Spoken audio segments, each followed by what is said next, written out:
જય ગુરુદેવ પ્રભુ. આપણા સદગુરુ પરમાત્માની પ્રબોધેલી શિક્ષાપત્રીનો 40મો અધ્યાય આ પ્રમાણે છે. ઓછું કોઈને આપવું નહીં, અદકું કોઈનું લેવું નહીં. મનુષ્યના જીવન વ્યવહારને સો ટચના સોના જેવો પરિશુદ્ધ રાખવા માટે આપણા સદગુરુ પરમાત્મા આ શિક્ષાપત્રીના અનેક અધ્યાયમાં જે સૂચનો કરે છે એમાંનું એક સૂચન 40મા અધ્યાયમાં છે. જ્યારે કોઈની સાથેના આદાન પ્રદાનની વાત આવે ત્યારે મનુષ્યનું લોભી મન ઘણે ભાગે એ રીતે વર્તે છે. વર્તી ન શકાય તો એવું ઝંખે છે કે મારે લેવાનું થાય ત્યારે થોડુંક મને વધારે મળે અથવા લઉં, હોશિયારી ચતુરાઈ વાપરીને લઉં, અને આપવાનું થાય ત્યારે આપવું જોઈએ એના કરતાં ઓછું અપાય એમાં મારી હોશિયારી ચતુરાઈ વાપરું. આ રીતે આવા વિચારોમાં રાચતું મન સ્વાભાવિક રીતે જ બિલકુલ સહજ રીતે જ એક પ્રકારનું પાપ કરી નાખે છે. એ સૂક્ષ્મ પાપ એકવાર થઈ ગયા પછી અંતઃકરણમાં એની વેદના ન ઉપજે તો એવી વ્યક્તિ એ પાપ કાયમ આદાન પ્રદાનમાં કર્યા કરે છે અને મનોવૃત્તિ એવી ઘડાઈ જાય છે. એ પછી પાપે લાગતું નથી, એની સંવેદનશીલતા મરી જાય છે અને બરાબર એવું જ આચરે છે. કોઈને આપવાનો પ્રસંગ આવે તો આપવું જોઈએ નીતિમય રીતે, કાયદેસર રીતે, એના કરતાં ઓછું આપે. અને લેવાનો પ્રસંગ આવે કોઈની પાસેથી તો આપવું જોઈએ એના કરતાં ઓછું આપે. એક વખત મનનું આવું વલણ પડી જાય, જે વેપારી વલણ છે, દુનિયામાં પૈસા ટકા કે કિંમત આપીને વસ્તુ લેવાની થાય ત્યારે લેનાર વ્યક્તિ એવું ઈચ્છે કે મેં આપેલી કિંમત કરતાં વધુ મળે, અને આપવા ટાણે એ જ વ્યક્તિ ઈચ્છે જે કિંમત મને મળી છે એ કિંમતના પ્રમાણમાં મને ઓછું આપવું પડે. તો દરેક વખતે એક પ્રકારના ફાયદાને જોયા કરે છે, ભૌતિક સ્થૂળ ફાયદાને જુએ, પણ એનાથી જે મોટું નુકસાન થાય છે એ લોભને કારણે એ જ્ઞાન ઢંકાઈ જાય છે, એ સમજ ઢંકાઈ જાય છે. કારણ છે લોભનું આવરણ. આવા લોભના આવરણ નીચે આવો મનુષ્ય આદાન પ્રદાનમાં આવી લુચાઈ આદરે આપવા લેવા ટાણે જે કંઈ યુક્તિ પ્રયુક્તિ કરે એનાથી એના જીવન ઉપર આવરણ ચડતા જાય છે અને સહજ રીતે જ શુદ્ધ જે દિલ ઝંખના છે પરમાત્માની પ્રાપ્તિની, એના ઉપર અનેક આવરણ ચડતા ચડતા ચડતા ચડતા આ પ્રકારનું પાપમય આચરણ, અધર્મમય આચરણ, અનીતિમય આચરણ મનુષ્યને સ્વાભાવિક થઈ જાય છે. ત્યાર પછી એને એ અનીતિ કે અધર્મ લાગતા જ નથી. જેમ જીવન આગળ વધે તેમ આવો મનુષ્ય ધીમે ધીમે ધર્મની સંવેદનશીલતા ગુમાવતો જાય છે અને એના કારણથી પાપ વધતું જાય છે. એનું અંતઃકરણ રાચતું હોય તો એમાંથી બીજા પાપ પણ જન્મે છે, અને આ રીતે એક પાપમાંથી બીજું, બીજામાંથી ત્રીજું એમ વધતું જાય છે. આપણા સદગુરુ પરમાત્મા મનુષ્યના લોભના આ અંશને જાણે છે બરાબર. એકવાર એક મનુષ્ય આદાન પ્રદાનની બાબતમાં, આપલે કરવાની બાબતમાં આ પ્રમાણે કરશે તો એના જીવનમાં આવરણ આવતા જશે. એનું જીવન ધીમે ધીમે અશુદ્ધ અને અધર્મમય બનતું જશે. એની ધર્મની સંવેદનશીલતા, સત્યની સંવેદનશીલતા ધીરે ધીરે દટાતી જશે, આવરણ આવતા જશે, અને પરિણામે આખું જીવન એ મનુષ્ય શુદ્ધ આત્મા હોવા છતાં, પરમાત્માનો અંશ હોવા છતાં આ પ્રમાણે માયાના આવરણ નીચે, માયાના પ્રભાવ નીચે આવો મનુષ્ય લોભની મનોવૃત્તિ પેદા થવાથી ધીમે ધીમે અસત્યમય, અધર્મમય આચરણ કરતો અને એમાંથી અનેક પ્રકારના, જેમ ડાળીઓ હોય, થડ એક જ હોય, તો એક જ થડ જેવું આવું એક અધર્મમય કર્મ કરે એમાંથી અનેક ડાળીઓ રૂપ અનેક પ્રકારના પાપ કર્મો જન્મે છે. એના કારણથી આખું મનુષ્યનું પવિત્ર દિવ્ય જીવન ધીમે ધીમે ઢંકાતું જઈ અહંકારના કારણે, પાપના ભારના કારણે આવરણમય થતું જાય છે, અને એ મનુષ્ય ધીમે ધીમે ધર્મ ભૂલતો જાય છે, ધર્મથી દૂર થતો જાય છે, પરમાત્માથી દૂર થતો જાય છે. પરમાત્મા કદી દૂર થતા નથી, પણ એવો મનુષ્ય અધર્મમય આચરણને કારણે અનેક આવરણો એના ઉપર ચડી જાય છે. તેથી એને ક્યાંય જીવનમાં ધર્મ, સત્ય, પરમાત્મા, ભક્તિ, જ્ઞાન જેવું ક્યાંય કદી ઉગતું નથી. એના મનમાં સંવેદનશીલતા જાગતી નથી. એ જડ પથ્થર બની જાય છે. અને એની શરૂઆત મનુષ્યમાં રહેલી આવી નાનકડી મનોવૃત્તિમાંથી થાય છે. એક આખું બીજમાંથી મોટું વટવૃક્ષ જન્મે એમ એક નાનકડી મનોવૃત્તિ, જે આપણા સદગુરુ પરમાત્માએ આ 40મા અધ્યાયમાં જેનું વર્ણન આપ્યું છે, ઓછું કોઈને આપવું નહીં, અદકું કોઈનું નહીં, એ એના તરફ જાગરણ હોય. ચાલતા જીવન વ્યવહારમાં સંસારી મનુષ્ય, ખાસ કરીને સંસારી મનુષ્યને ઉદ્દેશીને જ આ અધ્યાય છે. તો સંસારી મનુષ્ય જ્યારે પણ આદાન પ્રદાન કરવા જાય, કોઈ પણ ઠેકાણે, કોઈ પણ સ્વરૂપે, તો એવો મનુષ્ય જેનામાં આ જ્ઞાન ઉગ્યું છે, એના ગુરુ મળ્યું છે, કે એના ધર્મના આચરણમાંથી આ જ્ઞાન એની સ્ફુરણા થઈ છે, કે મારે જ્યારે કોઈને આપવાનો પ્રસંગ આવે તો ભૂલે ચૂકે ઓછું ન અપાય, પૂરેપૂરું મારે આપવું, અથવા ભલે જરાક વધારે અપાય પણ ઓછું તો નહીં જ. અને જ્યારે લેવાનો પ્રસંગ આવે ત્યારે મેં ખર્ચેલા નાણાંથી વધુ મારે કોઈની પાસેથી જોઈતું નથી. વધુ આવી જાય એ અનિત્ય અન્યાય ગણાય, સામેના માણસને છેતર્યા ગણાય. આ પ્રકારની ધર્મમય ભાવના જેના ચિત્તમાં આદાન પ્રદાનની ક્રિયા વખતે જાગે, એ મનુષ્ય જાગતો મનુષ્ય કહેવાય. અને જીવનનું ખૂબ મહત્વનું પાસું છે આદાન પ્રદાન. તો આ તો સ્થૂળ આદાન પ્રદાનની વાત થઈ.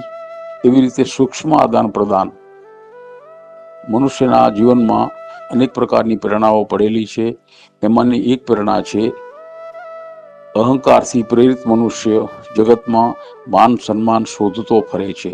મને કોઈ માન આપે, મને કોઈ સન્માન આપે, મને કોઈ ઊંચા આસને બેસાડે, મારી કોઈ પ્રશંસા કરે, કોઈ ઇનામ આપે. આજે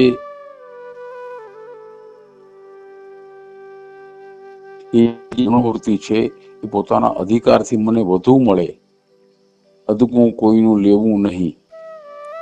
એક પ્રકારનું સૂક્ષ્મ જીવન પણ મનુષ્યનું છે, કે જેમાં વસ્તુની આપલે જણાતી નથી, માત્ર ભાવોની આપલે હોય છે.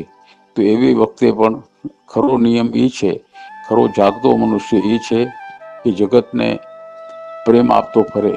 દરેક મનુષ્ય વ્યક્તિ ઉંમર જાતિ જોયા વગર આદરમાન આપતો ફરે. કોઈને ઇનકારે નહીં, કોઈની અવગણના ન કરે. એવો મનુષ્ય બીજાને પ્રેમ અને આદરભાવ આપે છે. એ પોતાના હિસાબે મનુષ્ય હોવા છતાં બીજાને કંઈક વધુ આપ્યા કરે છે. તો સદગુરુ પરમાત્મા ઓછું કોઈને આપવું નહીં, એ નિયમનું પાલન આવા સૂક્ષ્મ આદાન પ્રદાન ટાણે પણ મનુષ્ય કરે છે.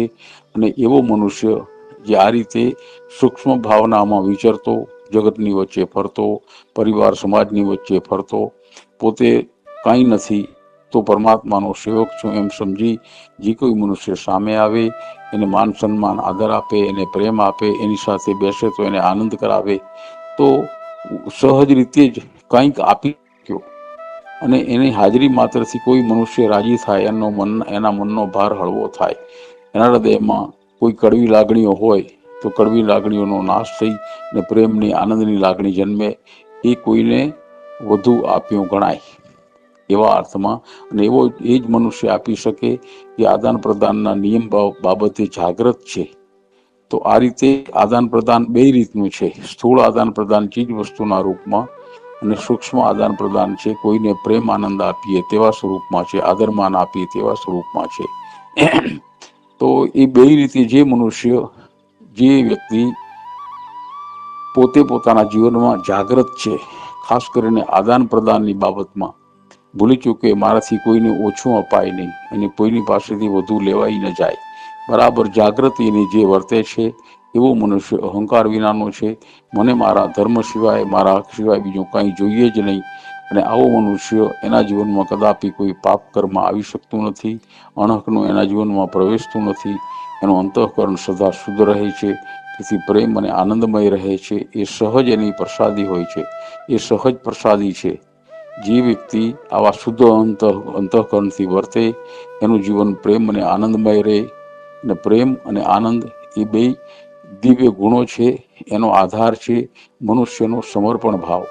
જ્યાં સમર્પણ ભાવ છે તે અહંકાર હોતો નથી. જે અહંકાર નથી ત્યાં સહજ ભક્તિ છે. ભક્તિનો જ્ઞાનનો સહજ માર્ગ એને પ્રાપ્ત થાય છે.